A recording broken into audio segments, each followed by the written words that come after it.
Hey trappers, Dale Billingsley here, Billingsley Brand Lures. So, if you remember back a couple of videos ago when we talked about timing a trap was mentioned on there, we talked about some things there. That's what this video is today. I'm going to show y'all how to properly time a trap, and we're also going to go over some other things, the mechanics, more to speak so, of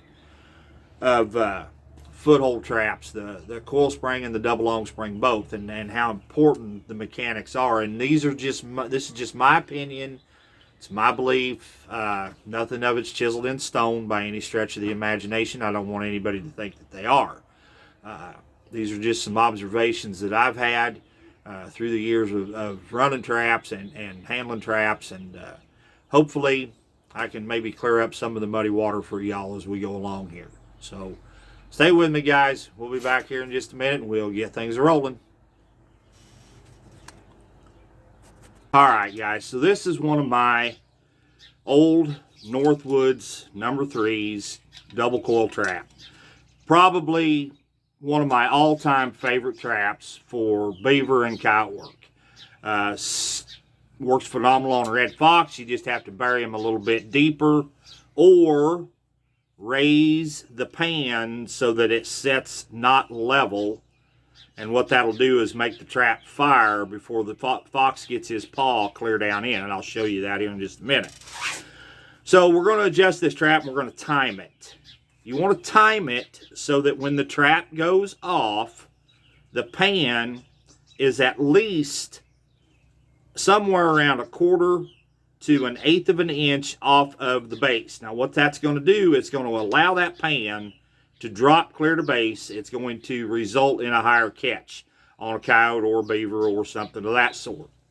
Like I said, you can use this trap on fox just fine, but you want to adjust it so that the pan is what I call shooting the moon, and you got to bury it a little bit deeper to allow for that. And then when that trap fires, it'll be way up here somewhere, way up there off of the base, but it will result in a shallower catch on a red fox so that it doesn't damage the paw so bad. Not saying that this is the ideal fox trap, but you can use them if you adjust them right.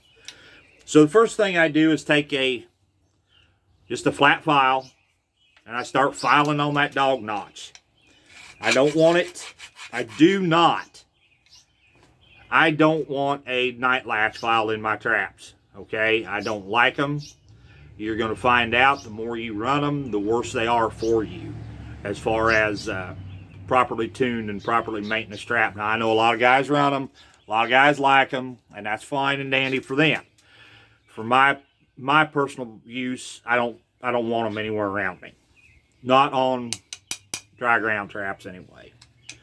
So just take it, file, and start filing that dog notch, squaring it up, filing it off a little short.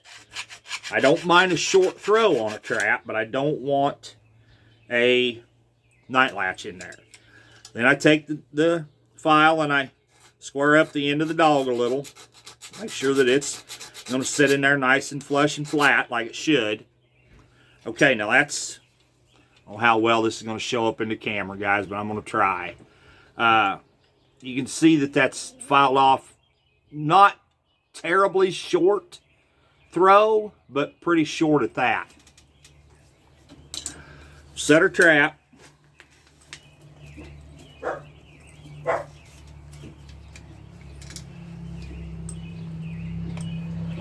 Okay, now you can see just by looking there that pan is setting a little high. So all we have to do, still a little higher than what I like, and it's not going to fire quite right.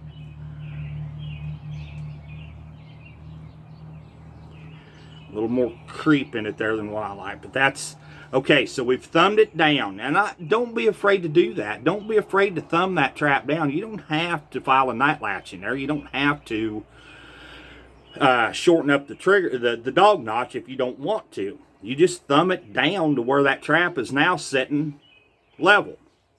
Now when that trap fires, that pan, let me raise that jaw up out of the way, that pan will be to base when that trap fires. or it should be, or dang close to it. You can see there's not much, I mean, just a thumb width in there is all there is.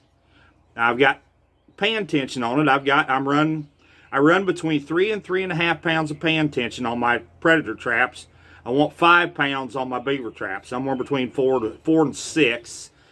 5 being pan center. Now you have to understand, when you test that tension, you're going to be testing it at pan center. But the pan tension is going to fluctuate from the center of the pan to out here on the outer edge of the pan to the back side of the pan. You'll be running 3 pounds here, but you're only going to be running about 2 1/4, 2 1/2 out here, where you're probably going to be running close to 5 or 6 back here towards the back of the pan, because of the fulcrum of the pivot point between the dog notch and the dog. That's what makes the, and I hate to throw brands out there because I know everybody's an MB fan. I personally am not.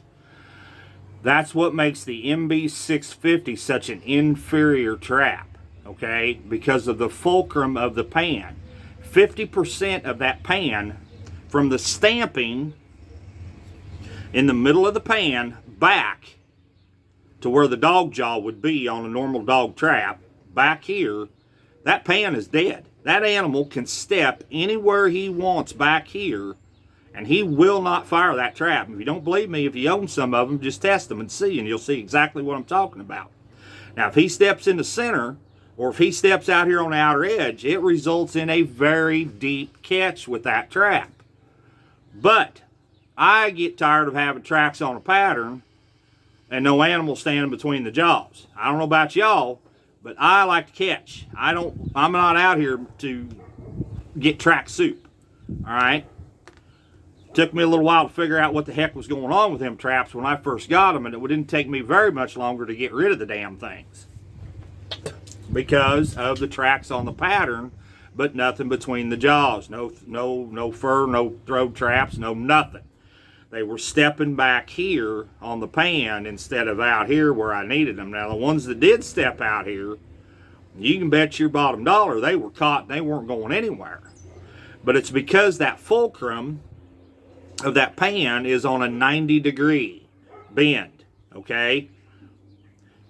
If you stop and look at those versus the old Sterling MJ600s, that fulcrum is on a 45-degree angle.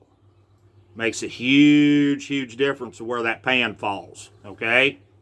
So these are some of the things you need to be looking at when you're purchasing new traps. You need to be thinking about these things. Now, the MB 550s are a fine trap. A lot of guys use them. A lot of guys like them. I personally don't. If I was working the South country, from mid-Missouri down, where you didn't have a terrible amount of freezing conditions or a terrible amount of snowfall, I think that MB 550 would be a fine trap. But it's such a low-profile jaw and low-levered, and what I mean by that, let me fire this trap and I'll show you.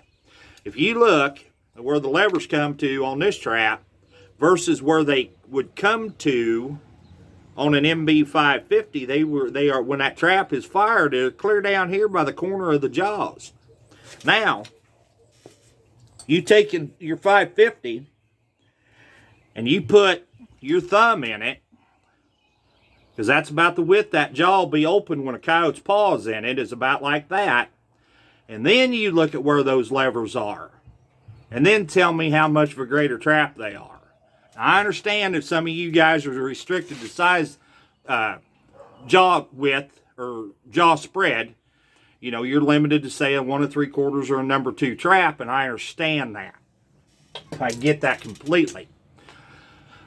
But you could take that number 2 Northwoods, the number 2 Bridger, the number 2 Duke square jaw, and laminate them inside or out, whatever has to be in your state to make that trap legal. 4-coil it, laminate the jaws, and make a whale of a predator trap out of them. And have a taller jaw height, as well as the levers coming up higher. And if you want the levers to come up even higher yet, just offset the dang thing. Guys think that we do that for animal comfort, and part of it is for animal comfort, but it also allows the levers to come up higher. It's not just because we want blood pumping through the foot. That has very little to do with it. What it allows, though, by taking that gap into the jaws, it allows that trap to close a little bit farther on the paw, and it allows these levers to come up higher to the corners of the jaws. That's why we do that. So, with that being said, let's go ahead and reset this trap, and we'll get it timed to where, like I said, the pan goes to base or just dang near there. Set the trap. Thumb it down to where the pan is level, which is right there.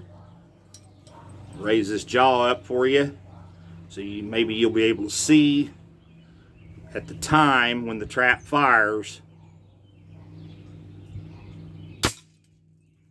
Okay, there's where the pan is. When the trap fired, I took my thumb off. I did not push any farther. That pan is almost to base.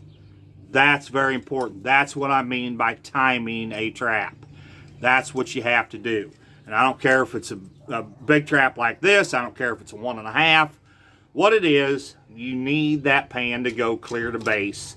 You need that trap timed to where it will do that. And again, if you're running round pans, then you need to either switch them out to a square type pan to where the levers don't hit, or knock the sides off the pan so that it doesn't hit, so that it will go clear to base. Very important part of the trap. Okay, so let's move on to our double long spring. This is a number 3 Victor, an old number 3 Victor double long. I like these things on coyotes and cats, guys. It's something about the nostalgia of it. It's something about the romance of seeing a coyote bouncing around with a number 3 on his paw. Man, it just fires me up, especially if I put him on long chain. Now this one has 3 feet of chain on it that dang sure needs fixed. I will go ahead and base plate these and center swivel them. I will laminate the jaws. I just haven't got to that point of it yet, but it will be done before next year. The way to adjust the pans on these things, because they're pretty floppy and pretty sloppy, as you see, there ain't much putting pan tension on them. But what you can do, and I don't think it's going to show up in the camera, guys, but I'll try. Yeah, you can just see that little bit of a groove right here at the end of the dog. I cut that in there with a Dremel tool, okay? And then you do the same thing, and I don't know how well it's going to show up in the camera, but there's a notch cut inside of the dog notch. That's called a Miles trigger system. And what that does, when you bring the pan and the dog down, those notches lock into each other, okay? And that puts pan tension on it, plus it kindly helps take that side slop out of the pan. Let me set this trap and I'll show you what I'm talking about.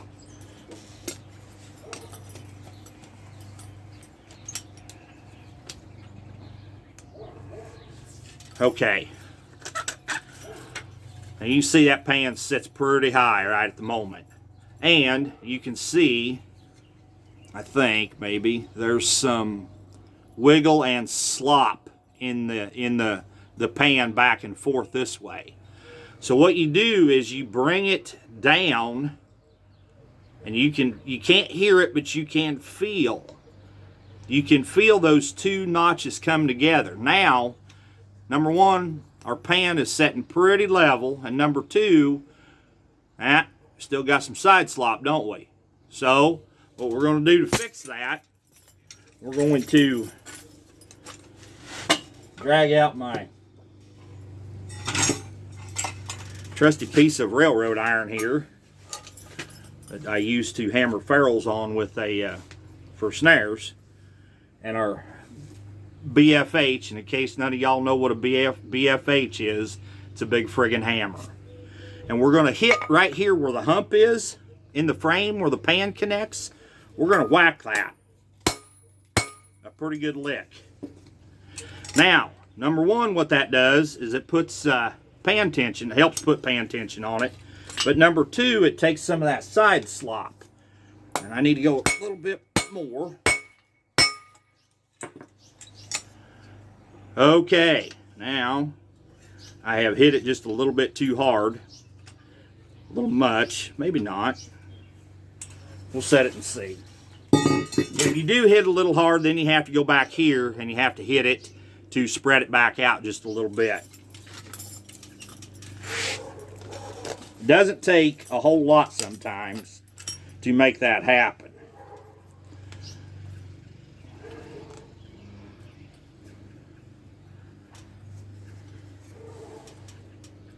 Heck yeah, we're right there. Okay, the trap's set. Pan's laying level below the jaws, slightly below. And look here, no slop in the pan. That's how you adjust the double long spring trap, or even a single long spring should you ever decide you want to put pan tension on it. That's how you do that. Okay, now let's talk a little bit about forecoiling. Guys, I think a lot of people and a lot of trap manufacturers are going way overboard with this forecoiling business. Yes, sometimes the coils are needed to cut frozen ground, to come up through the frost, to come up through the snow, to give that trap a little bit of a lift and add a little power to the levers for holding. Okay? I agree with that 100%. But I think sometimes we get carried away with this when actually what it does in the reality of it, yes, it adds power, it adds, to come up through the frost, come up through the snow, to get a better hold on an animal. It does all that. I agree with that 100%. But when a 2-coil trap goes off, if this trap just had 2 coils on it, when it went off, it would tend to want to roll. And it will always roll out this way.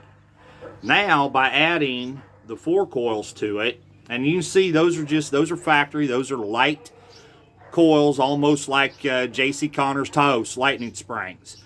That's really all that's needed. But by adding those coils to it, what it does now, when the trap goes off, it comes straight up. Instead of wanting to roll, the trap jumps straight up. That's very important, okay? A trap that's brand new, fresh out of the box, I don't believe it probably needs 4-coiled. I think you can get by just fine without it. Now, if your trap's starting to show a little age, getting some age on it, springs are getting a little weak, then I would say go ahead and add the 4 coils, but I would not add the 4 coils in this trap. Definitely needs done. This was a T-jaw Duke number 4, and it's getting pretty wore out. The T is almost gone in the jaws. So I do not advocate 4-coiling without lamination. I don't care if it's inside, outside, or both. Whatever it takes to. All these traps, if they're 4-coil, they need laminated, and they need laminated in the worst way. What that does is displaces the energy, widens out the jaw face, and it does not cut. Okay? Now, if I'm trapping coyotes, or bobcats, or red fox, whatever the case may be, I don't necessarily care too much because the end result is all the same. I'm going to dispatch that animal. But if you hook somebody's hunting dog, or if you hook a farm dog, you want to send that dog home in the best possible shape you can. That's why we need to laminate these jaws, and I'm a big advocate on that, especially on a 4-coil trap. 2-coil trap, it's not mandatory so much, although I do believe it's a great idea and probably should be done. I think but once you 4-coil it, I believe it becomes mandatory and it needs to be done then. Now I want to talk to you just for a minute, about laminating 1.5 coil springs for raccoon. Like I said, there's probably more 1.5 coils out there being used than there is number 11s. I'm a huge number 11 fan for coon. These 1.5s though, if you're going to laminate these, My personal preference is to use square stock on top of the jaws versus round stock. Now the reason being is that square stock will actually bite in to the wet rubbery paw of a raccoon, where the round stock doesn't want to do that. You got to remember that raccoon's paw is a lot like our hand. It's wet, it's slick, and it's rubbery. Okay, so you have to have something to bite into it just a little bit more than what you normally would, especially in the water. And for you guys that don't think a raccoon's hard to hold, go catch 1,000 of them and then come talk to me. You don't want that coon to be able to get a hold of anything, because he will power out of your traps. So I would, not to get off on a tangent or on a soapbox, but if I were going to laminate these 1.5s, I would use square stock versus round stock, just for the holding power of it all. Alright guys, I think we're going to end that video right here. I don't want to get too far off into things and muddy the water, so to speak. I hope that I've brought some light to you a little bit about the mechanics of a foothold trap, and some of the things that you can do to them to make them a more efficient trap for you. Again, these are just my beliefs, my opinions. There's none of this chiseled in stone. So, do with it what you will, guys. The information's there if you choose to use it. Once again, I'd like to thank everybody for stopping in and viewing these videos of mine. Guys, I can't appreciate you enough. I really can't, for everything you've done for my channel. I mean that sincerely with all my heart. I really appreciate it. If you haven't yet, if you would please hit that subscribe button for me.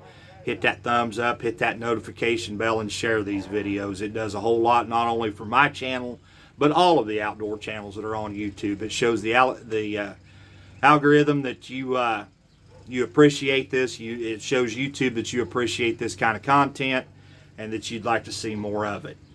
So once again, guys, this is Dale Billingsley with another one. We're signing out.